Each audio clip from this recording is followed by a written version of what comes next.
Here in Shropshire is a farm frozen in time, lost in Victorian rural England. Last year, Ruth Goodman, Alex Langlands and Peter Ginn brought it back to life as it would have been in the 1880s. Oh, no. Under the watchful eye of their landlord, Thomas Acton, they enjoyed many successes. Here it comes. Cute and cuddly. And tasted failures. First time in sowing a crop myself, and then come the big day, he's lame. As their time on the farm ended, it was a year that none of them would ever forget. Now they're returning to the farm. Come in. Welcome. Hello, Mr. Acton. To celebrate a Victorian Christmas Bangs of expectation. Bangs of expectation. on a grand scale.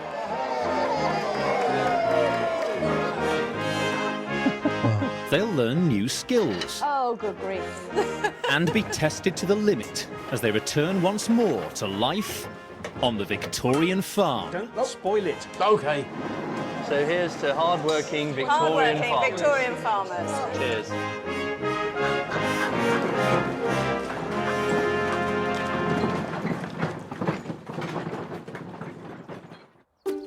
Before the Christmas festivities begin, the team must get the farm ready for winter. That means bringing in new livestock. What are you looking for? Just to see if he's got his manly bits about him.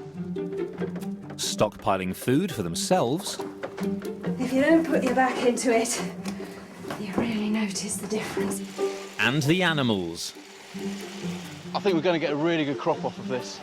But farmers are always at the mercy of the weather.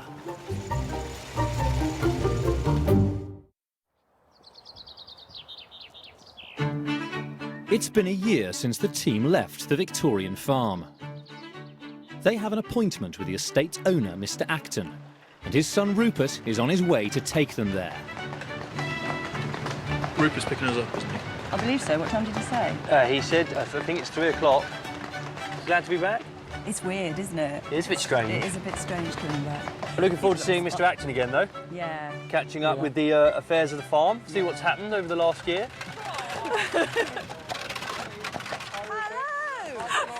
What a welcome.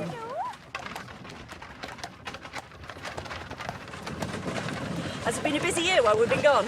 It certainly has, yes. I've been doing quite a lot of Rupert's got big plans for the team. Right. We'd like you to recreate the Victorian Christmas at Acton Scott. Right. What, for the whole estate? Yes. Large Oh, scale. my giddy aunt. When Rupert said, you know, that we're to do Christmas for everybody, there's a bit of me that's a bit daunted, I suppose, but I'm also quite excited about it because I do like entertaining. I like putting on a big spread. So this Christmas feast you want us to lay on, I mean, what sort of scale are we talking about here? I would think in the order of 30 to 40 individuals. For me personally, Christmas is about coming together. It's going to be about uniting a community. Victorians didn't invent Christmas, but they made it what it is today. They brought us Christmas cards, paper decorations, crackers, and of course, Christmas trees. Sure, I see some amazing large-scale decorations in a book. As far as this Victorian Christmas is concerned, well, I remain to be convinced I'm a bit of a Scrooge. I really can't stand the sort of modern commercial Christmas, and in many ways I blame the Victorians for that. And there's the hall. Looking forward to seeing Mr. Acton. Welcome. Right, jump first. Oh, Mr. Acton. Very good to see you again. You well? Yes, thank you. Jolly good. Hello, Peter. Hello, Mr. Acton. Pleasure to see you again. Sorry. It's a good firm handshake. Well, it's certainly good to be back, Mr. Acton. Yes. Well, we're just coming to the busy time of year. I'm very glad to have you. Jolly good. You got plenty Christmas may be a few months away, but preparations must start well in advance. I'm sure you'll be more than capable of doing it. Have you had To get through the winter, a Victorian farmer needed a good stock of hay to feed his animals. The survival of his farm depended on it. Well now, this is the first task. Right. This is a meadow which has grass and clover, and we want to have it made into hay for next winter's animals to live on. Right. So hay harvest is going to be our first big job. It is. Big job is the operative word Yes. there. Hay is made from a combination of grasses, which are cut and then dried in the field. A good crop will depend on the weather. And that's the main thing we want to avoid is rainfall. Last year, the hay crop was destroyed by rain. It was the major failure of their 12 months on the farm. I think I'm slightly daunted by the prospect again this year. Naturally.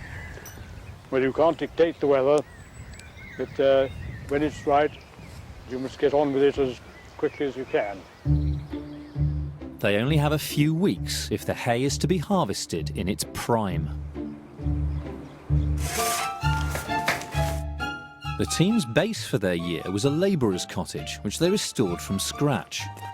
But since their departure, Rupert has been making changes to it. It's absolutely... Brings the light in, doesn't it? Oh, where's my garden gone? Ah, yes. I'm sorry. I've actually seeded your garden to grass, but there is some compensation over here. All that work. I've actually made you a new garden in this position, but it needs a bit of work. Yeah. Oh. I thought perhaps you could plant some vegetables for the Christmas celebrations. Oh, here. right. Yeah. But the real surprise is that Rupert's added a whole new room to the cottage. Gracious. Ooh. Lovely, brand new copper. Yes, well, I know how much you love doing laundry, Ruth, so I built you your very own copper. Coppers were used to heat water for many household tasks. This one can hold about 15 gallons. Oh, it's lovely. Great big brick box with a fireplace. Oh, it's so clean. Hasn't there not been a fire It's in here? never been used yet, so you'll be the first one to use it. Everybody thinks they're just for laundry, but they're a really useful cooking vessel, especially when you've got to do great big puddings and things, you know, big boil in the bags and... Actually, Christmas pudding. Yes. Seeing as I've got to do for all those people, that would be perfect, won't it? Yes. Go and have a look at Clumper? Yes. Hello, fella. How are you? Long time no see, eh? How are you? All right? Clumper was the team's Shire horse. Last year, he went lame. Lovely. It's lovely and smart. Although he's made a full recovery, enjoying it's it, yeah? crucial he stays fit. Now, the question is we going to be able to get him out and do some work with him? See if we can remember how to tack him up. Yes. Go. The Shire horse's tack was perfected in the Victorian period. It evolved from what was used on oxen in earlier centuries. I think he's lost a bit of weight, unlike us. A horse like Clumper can pull around 1.5 tons. Now, this was always the difficult thing for Clumper, Yeah. because he never used to like this bit in his mouth. Stand still. Stand there. That's it. There we go. That's a tough one, isn't it? It's always a wrestle. I mean, the trick that myself and Alex were taught, put the thumbs right in the corner of the mouth, there are no teeth, and that makes them bite, move their teeth open. He was a powerful horse, even if he was a bit lame last year. It's good to be back, isn't it? Yeah. The boys want to see how well he's recovered by using him to pull a cart in their old farmyard. I can see a little pair of ears in the pigsty. Yeah. Well, it's good to see him being used, isn't it? And here's the Thomas Corbett tip cart. Are you all right? Over. Are you all right with the first complicated manoeuvre of the afternoon, Peter? Back. Back.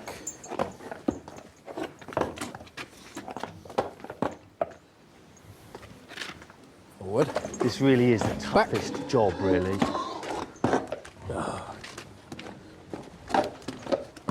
Back, Clumper. Back. Good lad. Good lad. Good Back. lad. Whoa. Good boy. Oh. Steady, steady, steady. That's all right, steady. The tip cart's loaded with manure for use in the new vegetable garden. Good boy. As they set off, all eyes are on Clumper's hind legs. There's no signs of stiffness there, so looks like he's made a full recovery. Good boy. How's he feeling, all right? Yeah, he's looking good though, isn't he? Yeah. We might be able to use him for our hay harvest. Wow, look at that. Our cottage. Doesn't it look smart? Back. Good lad, that's Whoa, brilliant. That's good boy. perfect. Spot on. Stand. Well, that saved us a lot of shoveling. Yeah, shame you can't tip it into the cart. This should keep Ruth happy.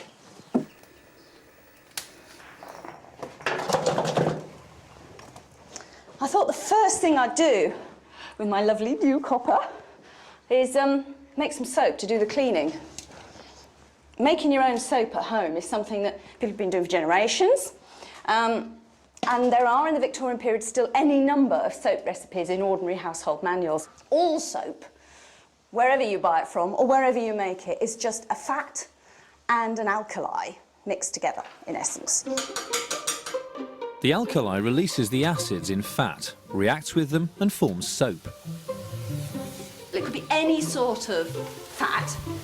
So I'm just using some rather old beef fat that I managed to catch off the butchers. So I'm starting off by popping it in the copper and letting it all boil down into a liquid, basically. That's going to take quite a while. The alkali Ruth's using is caustic soda. So I'm going to add my caustic soda into the water. You have to be really careful when you do this because an exothermic reaction will occur, which means it'll sort of boil all by itself chemically. It's great. Something quite violent is beginning to happen in there. Oh, gosh, it is.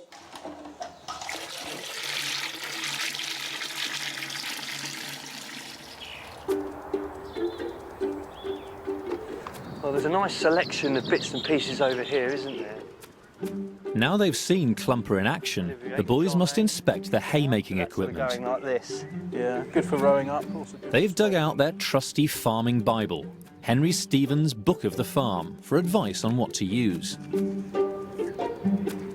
Throughout the 19th century, thousands of workers flocked from the countryside to the cities. Better get in there quick, there's Bamford. As part of this upheaval, much farm work became mechanised. Now this one here in the Book of the Farm, and this kicks it up, yeah, tedding of hay. Alex and Peter will be relying on this labour-saving machinery. And there's one piece of kit they'll need more than any other. 2-horse mower. This is the daddy, though. This is the thing that is really going to save us some labour, isn't it? What, the Bamford's hay loader? What a wonderful piece of kit. The hay loader scoops up the hay and lifts it onto a horse-drawn wagon, or dray. Traditionally, you have a whole army of villagers pitching the hay up onto the dray with pitchforks. But in the late 19th century, you've got a shortage of labour. So these kind of devices really are a bit of a godsend. Right, so we get this out, shall we? Yes, let's give it a try. Should we go together? Yep. OK, I'm clear at the moment. Just let me... Right, stop.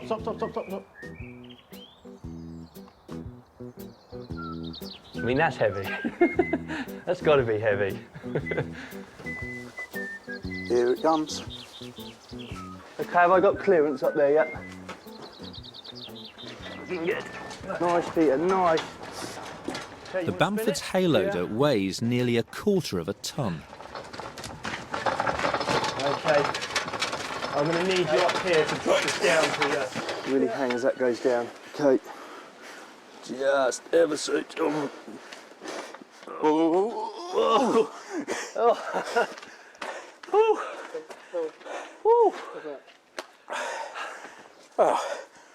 Welcome back to the Victorian Farm. It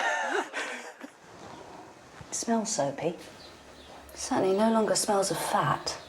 I'm just going to pop a little handful of common salt in. Don't need a lot. Get a good stir. Oh, yes, look, something's happening immediately. There it is. There's a solid forming. That solid is soap.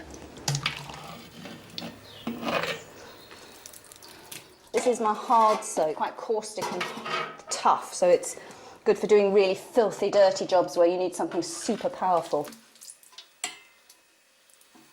This is going to be super hard soap. I can tell by the very white graininess as I push it into the mould. It'll set rock solid. The soap takes around 4 hours to set. So I'm just giving this chamber pot a really good go with a more caustic soap. And it's brilliant for this sort of job. Yeah. Alex and Peter are struggling to get the hay loader working. And then it goes underneath the big, Complicated piece of kit, this. that chain is tight, but it's on. Is that going to be too tight to give it a try now, do you think? Who knows? Should we give it a go? Yeah, let's give it a go. Come on. Right. Right. Let's go.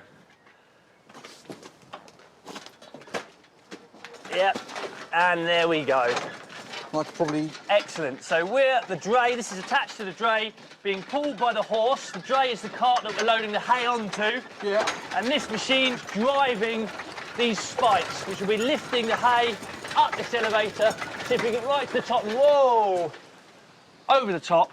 Onto the dray. Onto the dray. And hopefully, that's going to save us an inordinate amount of work in the field. It's ready to go. Right, do you want to put this back in then, and I'll go and check the other bits of kit?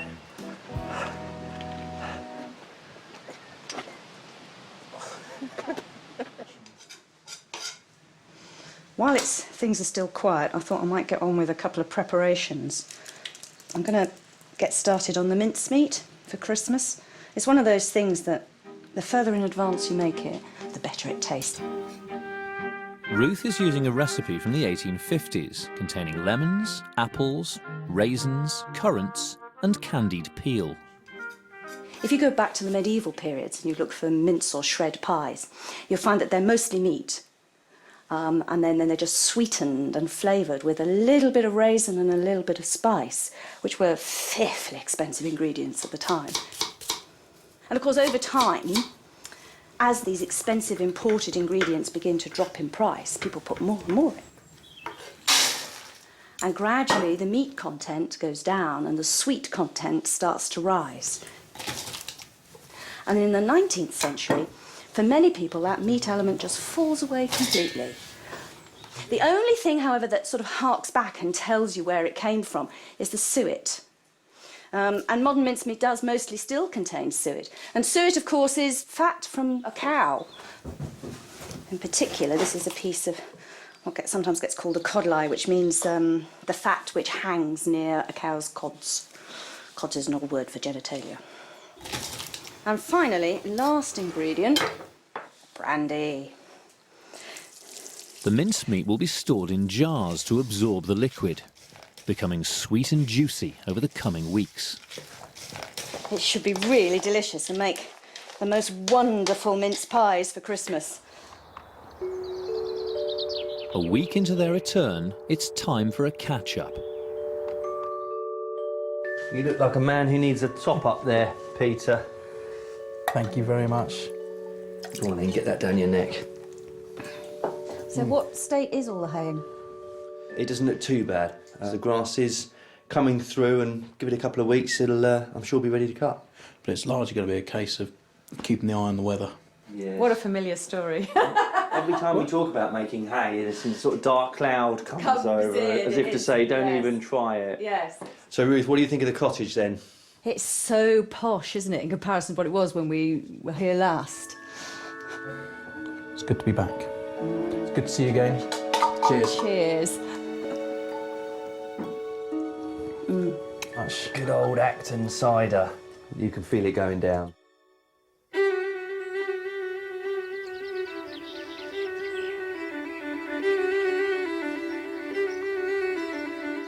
With a few weeks to go before the hay's ready to cut, there are plenty of other jobs to do. The estate's flock of Shropshire sheep needs a new ram, and the run-up to winter is the perfect moment to choose one. The ram can then be introduced to his ewes in time to produce lambs for spring. Where better to find a top-class animal than at the Royal Agricultural Society of England's annual show? The show was started by the Victorians in 1839. Today it's held at Stoneleigh Park in Warwickshire. Dr. John Wilson is the Society's librarian. As you know on the farm yourself, the whole thing about the society and about the shows was this achievement of excellence. The finest livestock, but also the best type of farming. It was very competitive. It was a great distinction to have a prize, not only to the owner of an estate or the owner of a farm, but for the stockmen, the workers and so on. Don't forget, Britain at that time was the stock farm of the world. The Victorians were masters of animal breeding, and their skills were among the most celebrated and highly prized in agriculture. Selecting the right ram could determine the quality of a farmer's flock and his profits for years. Peter's called in an old friend, Richard Spencer, to help. Richard has 5 decades' experience of sheep farming. I've been tasked to come purchase a ram for our flock. So I've called on you for a bit of advice, if I may. Responsibility big. Big, yes. Okay, well, you've come to the right place. There have got quite a few different breeds here, and you've got some really good examples of the different breeds. And when we've had a look, you can make your own decision, then we'll take it from there. Okay, fantastic. You make the decision, you're spending the money. Richard's lined up 4 Victorian breeds for Peter to choose from. We've got 2 Hampshires, 2 Shropshires, 2 Wensleydales, and 2 Oxfords. The Oxfords are the first in line. So what exactly am I feeling for here? Well, what do you want in these sheep for? You want these sheep for the meat. You put your hand there, the jiggered. That's your Sunday roast. New potatoes, garden peas. Imagine carving a slice of meat off that. Oh, couldn't much better. Mint sauce, beautiful. These are totally different. These are a long-wool breed. These are Wensleydales. These will milk their socks off. With more milk, do you get a better quality of lamb? You may well get a faster growing lamb because you're using them on the Shropshires. Yes. That'll be the Shropshires will provide the base, and these just put a little bit something different in there. Would you be looking for anything on the face of the sheep? Well, if ever you're looking to buy a ram, you want something that's masculine. You don't want a ram with a weak, little, pathetic, effeminate face. That's right in the right place. But a ram, it's not. A ram has got to be macho, in control, ready to go, to take on the flock of ewes. And you want a ram with an aggressive face. All these rams have got it. Next, they move on to the Shropshires, the only breed of ram Peter has any experience with. What's a ram there for? Well, it's there to progress my flock. Exactly, to breed. What does he breed with? His wedding tackle. Of course. And there must be 2 of them underneath, hanging level. Beautiful. I mean, you've got to make this decision. I don't envy you. So basically, I've got to picture the offspring from this and Absolutely. my flock. Was a very, very difficult choice to make. That is what breeding is all about. Back at the farm, with the hayfield growing fast, Alex is busy preparing for the harvest. Hello, Ian. He's come to see Acton Scott's resident woodworker, Ian Wall. Ian, we've got a hay harvest imminent, and one of the tools we're in desperate need of is a hay rake. And apparently you're the man to show me how to make one. I can do that. The hay rake is an essential tool for gathering the crop in the field. It's made from an ash log. And the idea is you're going to split that with an axe and a mallet. With a mallet, OK. So you place the axe in the centre and smack it with this. So Right, there you OK, go. OK. It's done there. And how many blows do you think this is going to take? Well, I think you'll probably do it in about 10. 1, no, it's 2, 3. It's a bit like a fairground game, isn't it? It is. 5, 6, 7, 8. Come on, go for it. 9, one more. Oh. 10. Right, OK. You failed there, Alex. I failed? Well, it's not split. Oh, it's still splitting, I can hear it. Oops. I've got the axe stuck. Keep going, keep going. Move. There we are. I'll hold the axe. I hate that to see that blunted on your leg. Get in there, look. There we are. You're now looking at something that no one in the world has seen before. What? It's the inside of this tree. Right. Fantastic. And this is the original sapling that was growing. The very heartwood. Right. The wood is shaved into a rectangular shape in order to make the head of the rake. This is the vise where we're going to drill the holes. Right, OK, so we've got our rake head here. It will sit in there. Just tip it forward, forward, Yep. forward, a bit more, no more, stop. OK. Right. So the trick is here, keeping them all on a good alignment, because you don't want your rake ending up buck-toothed. And out of that... Next come the teeth. We're going to knock this bit of wood onto this metal bar, which is hollow. Yeah. And as we knock it, it'll come through and out the other side. OK, so there you go. Your first tine. Right, OK. Woodworkers like Ian were common in much of the Victorian countryside. But despite being highly skilled, they were called bodgers, and the work they did was known as bodging. Ian has a theory about this. A bodger, he worked with green wood. He would make the legs and the spindles for chairs. And because it was green, they then needed to dry out. And one theory is, when you made the holes in the seat, a round hole, you go to put the leg in, and the leg had dried out, and as it dries, it shrinks, and it doesn't quite fit. So you could say that was a bodge job. But it wasn't the bodger's fault, it's Mother Nature's fault. That's it. Finally, the teeth have to be banged into the rake head. That's it, you're through. Here we go. The moment of truth awaits. OK, so here we are. Look down the line. Ooh. What are you thinking? I can see one out of them here. Well, one or two are drunk. No, that's not as bad as I thought, actually. Could be better.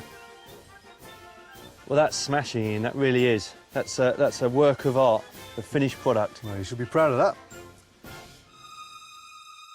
Right, Pete, you've seen them, you've looked at them, you've looked at all the attributes. It's now up to you to make the decision.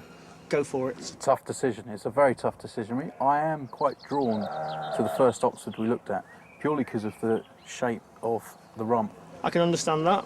However, I think Mr. Acton did say it can be any ram as long as it's a Shropshire. As long as it's a Shropshire. Yeah, right, I think so he wants to keep the breed pure. OK, so you now got to go for one of two. This one is slightly broader in the back, I'd say. Yeah, I wouldn't disagree. Probably for that reason I'd be inclined to go for this one.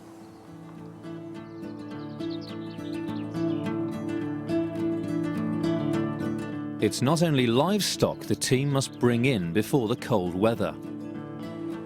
Bread was a staple of the farmer's diet, so flour was crucial for winter stores. Ruth and Alex are going to make wheat into flour, the traditional Victorian way. Oh, now that's Wow. a sight. Look at that. I bet you're glad to see it carrying that lot. Yes, I am. In the mid-19th century, England had around 10,000 working windmills. Only 50 or so are operating today. Wilton Windmill in Wiltshire was built in 1821. The first job is to get its sails turning. Each one is 32 feet high. Volunteer Steve Chidkey has been trained to climb them. It must be pretty nerve-wracking up there, is it, Steve? Yes, it is when you get to the top. How did you feel the first time you did this? Terrified. I couldn't stop my feet from shaking. Mills were usually worked by just one miller, helped by his wife or an apprentice. Just pull it snug, and she's ready to go. Mike Clark has been a miller for 15 years. Up she goes.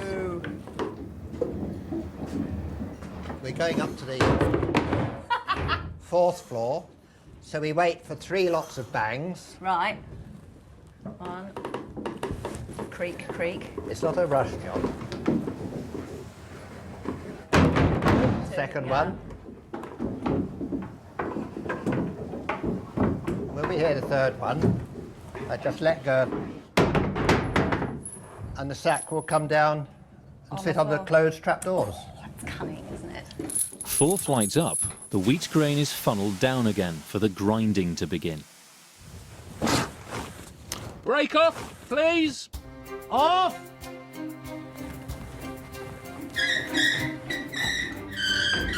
So that was... What was that then? That's... Oh, that's taking the brake off.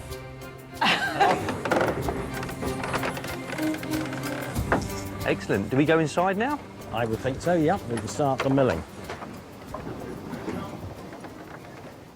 Come on, Rammy. The new Shropshire ram has arrived on the farm. What do you think of Acton Scott, then?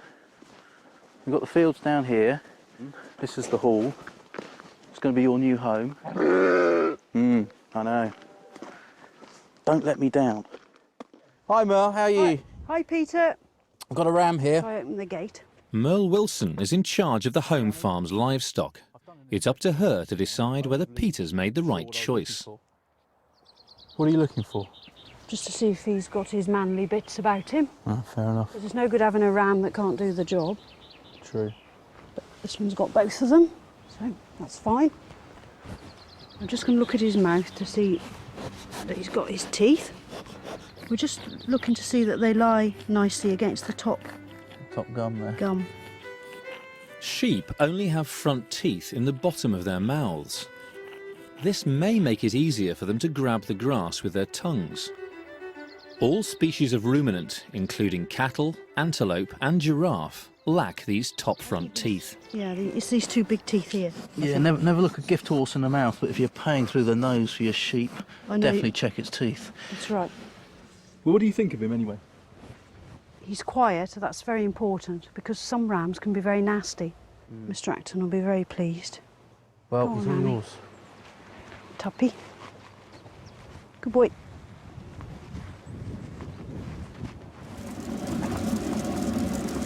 So what's happening here? These are the millstones. So the bin up there that we tip the wheat in comes down this chute, feeds this hopper. And this hopper is open at the bottom to this shoe. And this shoe shakes the wheat, and this little metal four-pronged thing, you see, is called a damsel. And that damsel meters the wheat into the eye of the stone. Why is it called a damsel then? That's a good question. It's because it chatters away all day. Chatters away all day, like a damsel. But we're not allowed to say that. Well, you're not allowed to say that. Each of the millstones weighs 3/4 of a ton. They can move at 120 revs a minute, 2 turns a second. But it's all dependent on the strength of the wind. Look how quickly that's dropped away again. That little gust of wind and just straight back down. We might grind to a halt. Right. So that's the origin of the expression. That is, so when indeed. something grinds to a halt, it's simply because there's not enough wind and everything stopped. That's right. So can we go and see where the flour comes out? Next floor down. Well, it seems like it's totally ground to a halt now, doesn't it? I'm afraid it has. Such a funny day. It is. Let's have a look at this flour then. Well, let's feel a bit. In product. What do you think, Ruth? We've got a quite coarse grind, haven't we? Right. Can you alter the size of the grind so you get finer or Oh, coarser? indeed. Our grindstones are just up here. Right. And this screw here controls the gap between the stones. Right. When she's turning, you catch what's coming down the spout, put it between your finger and thumb, and by rule of thumb... Rule of thumb, right. If it's a little coarse, you just a twitch on this makes all the difference. It's a really sort of organic thing, this, isn't it? You know, everything by touch and by smell and by feel. It's all the senses used to run the mill.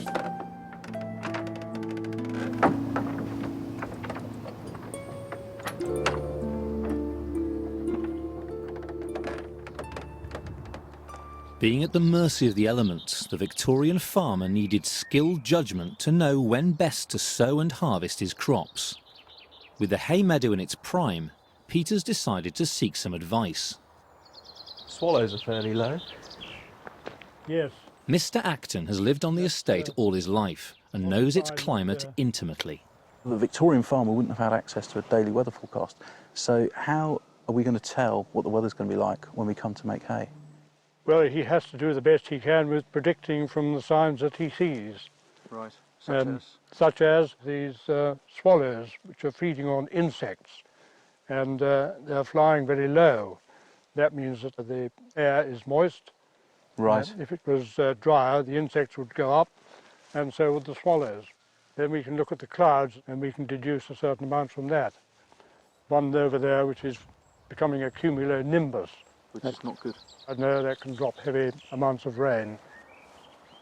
For over 50 years, the Acton family has kept a record of rainfall on the estate.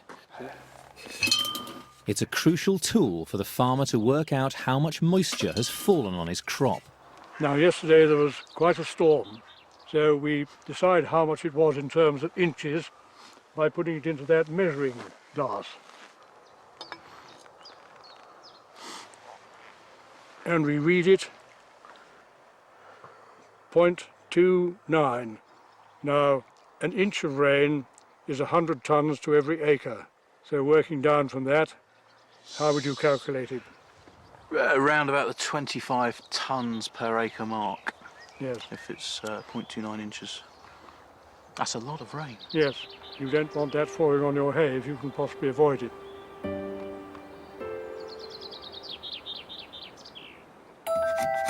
While the hay meadow dries, preparations for Christmas continue. Christmas was given a complete makeover by the Victorians. To find out more, Peter's come to meet toy maker Jeff Nunnery. Hi Jeff, how are you? Hi Peter, good to see you. Pleasure to meet you. I love these wooden toys. Yeah. Really takes me back to my childhood. I sort of grew up in Germany. Right. And even today it's a wash of wooden toys. Wooden toy. The Victorian age saw the birth of the toy industry, and since then, toys and Christmas have become inextricably linked. So who would be the customers in the Victorian period for these kind of toys? Well, I think there'd probably be two groups. There's obviously the people with the most money would get these toys, which are panel doors, the dolls' houses. Yeah. These obviously take a lot of work, a lot of time. These are the windows for the doll's house, so they were very expensive. Yeah. Anyone with less income had the hoop and ball sort of toy, which was fairly simply made, less work, less time, less expensive.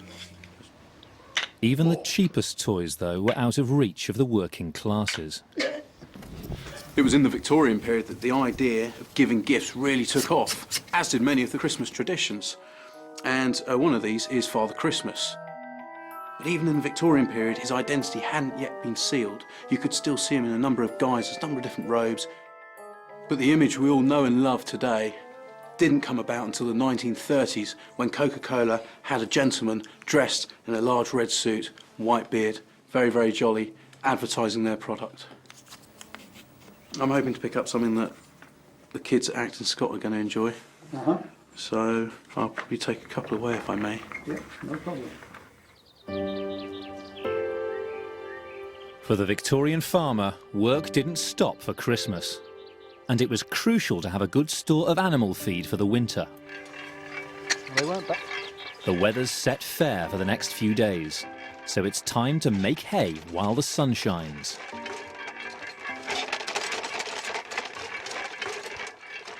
Expert local horseman Brian Davis has come to help out. Brian has brought along his highly trained pair of shiers. Take it away. Well, We're off. Here we go.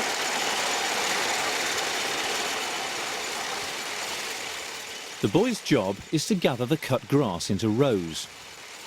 This is perfect. This is good. It's actually quite thick. I think we're going to get a really good crop off of this. And you won't believe it, but the sun's come out as well.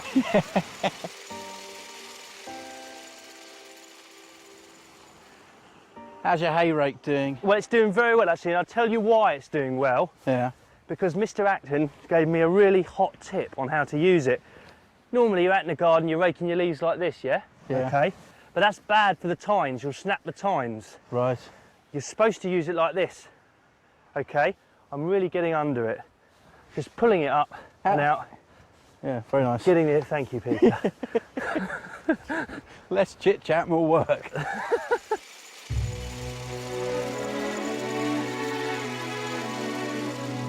This is only the first stage of haymaking. Once cut, the grass needs to dry out in the field.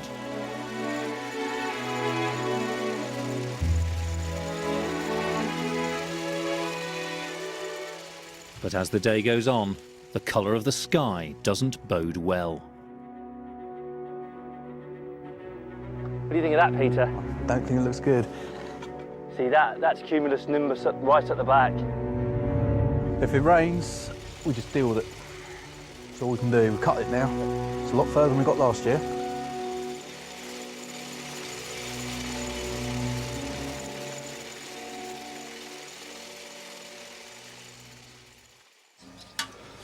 It's heavy. Oh, I know. In the dairy, Ruth and her daughter Eve are preparing for the hay harvest celebrations. We're making butter. So first of all, the cream goes in. This is a great thing, this Victorian churn. It's just a barrel, really, on a hinge, so that it spins round. And then... OK, you're the youthful muscle of this operation, so go for it. Be strong. So what's happening inside the churn is like all the cream's being sort of agitated and bashed around, and it's making all the little globules of fat bump into each other, and when they bump to each other, they stick together, joining up, getting bigger and bigger and bigger. It's like planet formation or something. And eventually we'll find that we've all the fats in one lump, and we'll have a complete separation, a solid fat and a liquidy buttermilk. So what we're listening out for is that the moment that the butter comes, and that's the technical term, you'll hear this sort of wet splash, because it's now separated into a solid and a liquid. Might change. Oh, that feels different. It sounds, I think. Can you hear? Yeah. They're sploshing! Yay! Butter come! Okay. So that's our butter and our buttermilk. The next stage is to remove the buttermilk.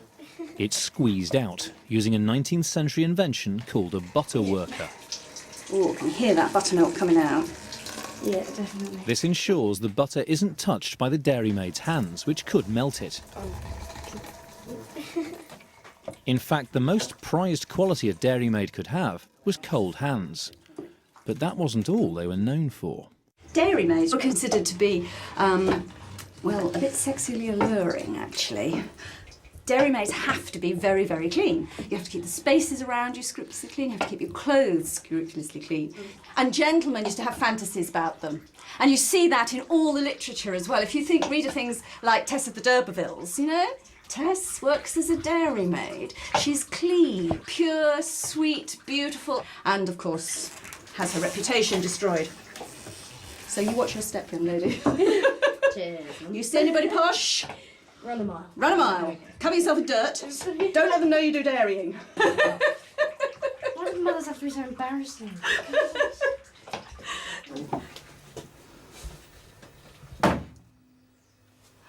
That'd be great for the hay harvest. I hope the boys like them.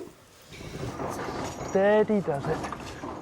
Steady. The rain is holding off, so Alex and Peter are getting on with the next stage of haymaking, drying the cut grass to turn it into hay. This process is called tedding. The boys are keen to try it because it's featured in Henry Stevens' Book of the Farm. Good boy. Looking good, isn't it? Let's see what this beauty can do. Yeah. Now the thing is it's quite controversial, this, because a lot of the people around here have said the old way of making hay is to simply cut the grass and let the sun do the work for the first 2 or 3 days. So it dries the top of the grass and it makes it that much lighter to work with. But of course, Stevens here is recommending a new and innovative way of making hay. And the idea is that with its spikes there, its tines, it goes round the field, just picking the freshly mown grass up into the air and starts drying it out. We just need to set these spikes so they're going to touch the ground. There we go, that's now pretty dangerous. You excited? I'm slightly nervous, to be honest, but well, this is it, Alex, we're making hay. Let's make hay. Like Alex and Peter, Clumper's never used this equipment before. Oh, steady, Clumper. Steady, boy. Steady. Good lad. Steady, steady, steady. Steady. Whoa, whoa, whoa, whoa, whoa, whoa, whoa, whoa, whoa, whoa, whoa. Whoa, just stand there. Something is clearly bothering him. Is that particularly It's coming over the top and hitting him. It's coming over the top and hitting on his backside. That might be the problem. It might very well be. Shall I change the gears round? Yeah. Right, that's now going to kick it over the top. Ah, that's more like it. With the grass no longer falling on him, Clumper's much happier.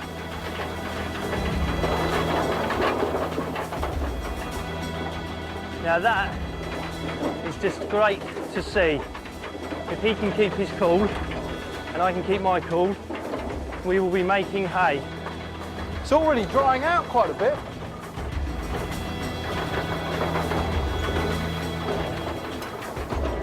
I mean, there's still a hell of a lot to do, but you know, we really are getting there. Steady, boys, that's it.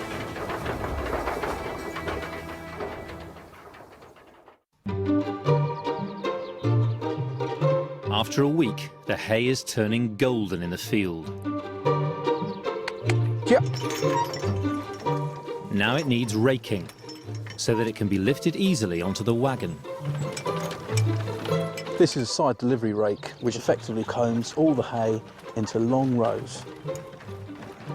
It's a fantastic piece of kit. So dare I say, it seems as if we have a hay crop. Success at last, within our grasp.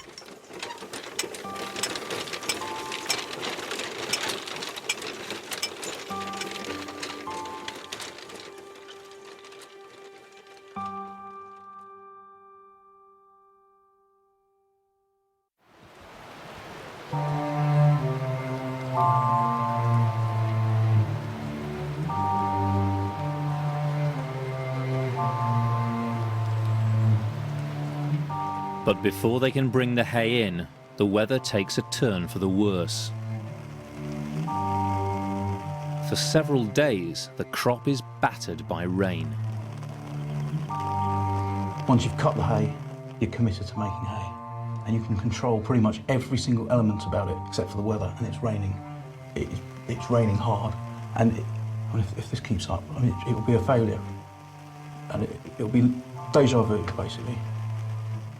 We've come this far, but with this rain, it can now just all be lost at the last minute. It'll just rot in the field.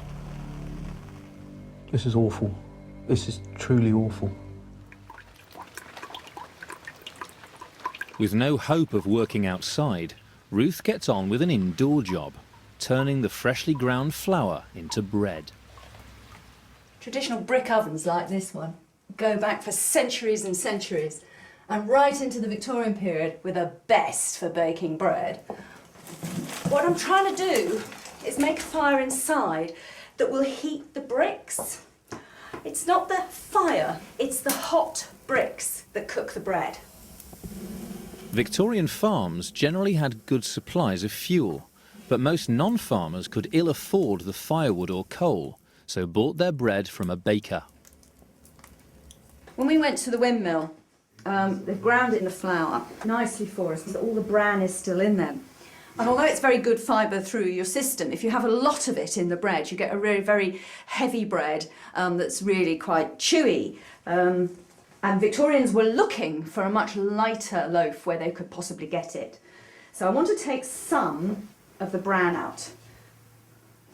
This process is called bolting. It removes some, but not all, of the bran, leaving behind a creamy-coloured flour. But in the 19th century, new technology meant that all of the bran was taken out at the start of the milling process. What you get out the other end is pure ground starch. This began to cause problems with so many people living on bread and potatoes bread. If you've got a bread that is less nutritious, even though it's bulky, you have people having problems with their diet. In fact, it became so much of a problem that eventually they had to introduce legislation to put nutrients back into flour for bread making. Next, yeast, water and salt are added. Starting to come together now into a mass. Now comes the really fun bit. I get to knead it. Now the longer and more vigorously I knead this, the more chance we have of having a light, fluffy bread. Like every other job, this is hard work. And it's one of those jobs that, if you don't put your back into it, you really notice the difference with the finished product. After 4 hours, the dough has risen. So I've got to knock it back and then start shaping my dough. So the traditional shape for bread, made at home in your own bread oven, is the cottage loaf. So that's what I shall do. Now I'm going to rake out the oven. This bit's always a bit frantic. The fire's died down, it's nice and hot. I've got to get all this ash out quickly and the bread in before it starts to cool too much. Always a dangerous moment, because you're raking burning ashes out on top of your feet. Here we go. Bread to go in. Traditionally, ovens like these would hold 12 loaves, with perhaps a 13th to make a baker's dozen. Leave that for 45 minutes to cook.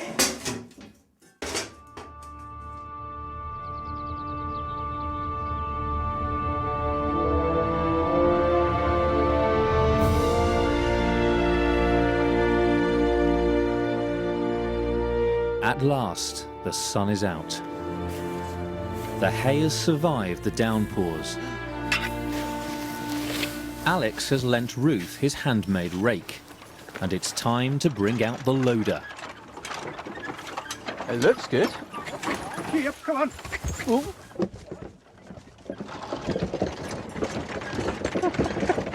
Jesus. We're supposed to work whilst it's doing this. Here it comes!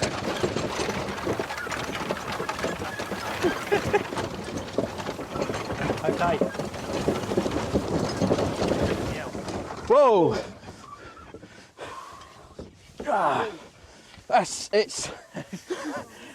This is going to be extremely hard work. Coming through my legs there. Oh. That's novel. Hey! Oh. Oh, hey! Full! We're trying to build like it's almost like a wall of hay along one side and a wall along the other. And all the time just trampling it down and packing it down so we can get as much on here as possible. Spinning bits for me to rake up. Yeah, that's the idea, Ruth. Well, you've got to have a job, Ruth, otherwise you'd be in the workhouse, wouldn't you? Was that your leg? Very, very close.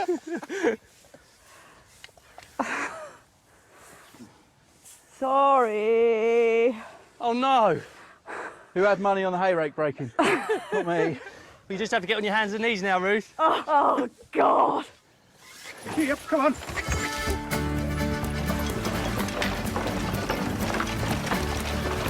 It's like canoeing. Good going, Peter. Whoa! This machine is brilliant! Absolutely brilliant! And I've only stabbed Alex once with a pitchfork.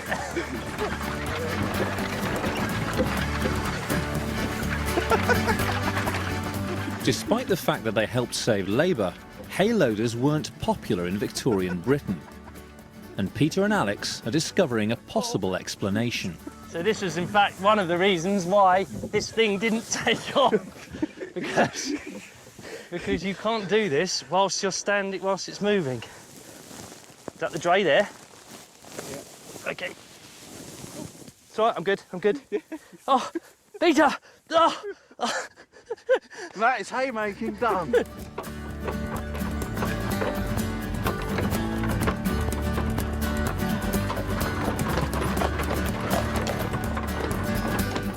The final job is to store the crop in the hayloft, ready to feed the animals throughout the coming winter. Their first major task in the run-up to Christmas is complete. It's an absolute joy to find myself almost immersed in hay, because I really didn't think I'd see the day. Tell you what, Alex. Yeah? I need a beer. After all the work and worry, a triumphant hay harvest calls for a party. Now 'twas as the sun was shining bright in the high days of the year. 'Twas down in yonder... Folk musician John Kirkpatrick has come to celebrate with the team. See how the little fish wishes. How they do sport and play, causing many a lad and many a lass together a-making hay, causing many a lad and many a... He's chosen one of the few haymaking songs with a wholesome theme. Most are much racier in tone. Corn harvest and hay harvest were the biggest times of the year where everyone would muck together, and so you'd spend all day with people of the opposite sex, and so a lot of these songs deal with sort of running off around the back of the haycocks and having a bit of a frolic in the hay, and, you know, guaranteed a different harvest of a different kind in a few months. Maybe this is why they're introducing machines to get rid Yes. of the labour force. That's why they had to invent machinery. Here we go. It's time for the homemade bread and butter. Oh, you've got some there. Okay. That butter's nice. And that bread. No, it's got something to it. It's absolutely delicious, isn't it? But does the hay meet Mr. Acton's exacting standards? Hello, Mr. Acton. Hello, Mr. Acton.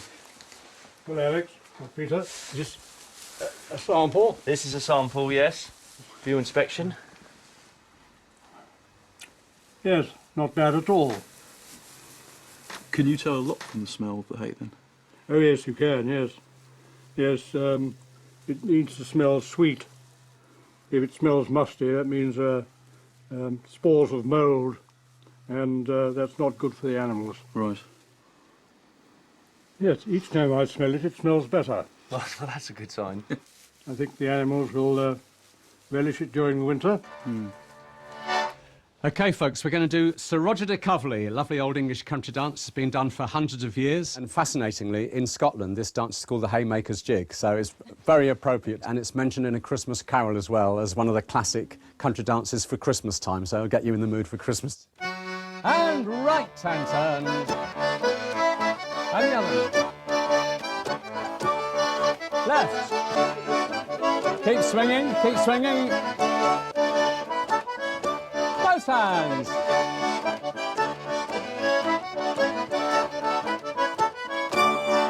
Back to back. We now have a hayloft brimming with freshly mown hay, so... All done and dusted. let's One hope- weight off our minds. 2 hands. Yeah, well, that hay's going to last the cattle over winter. Yeah. Congratulations. Congratulations. Back to back. Roll on Christmas, eh? Yeah, cheers. Bar humbug. Down the middle. Next time on Victorian Farm, Christmas approaches. Thoughts turn to presents, treats, and staving off the cold. Professional brick. There are 10,000 bricks to be made. And it's tough. It is so tough. And a blacksmith's forge to get up and running. Inject some Victorian magic into your Christmas as Alex, Peter and Ruth show you how to make gifts, food, decorations and more. Go to bbc.co.uk/Victorian Christmas.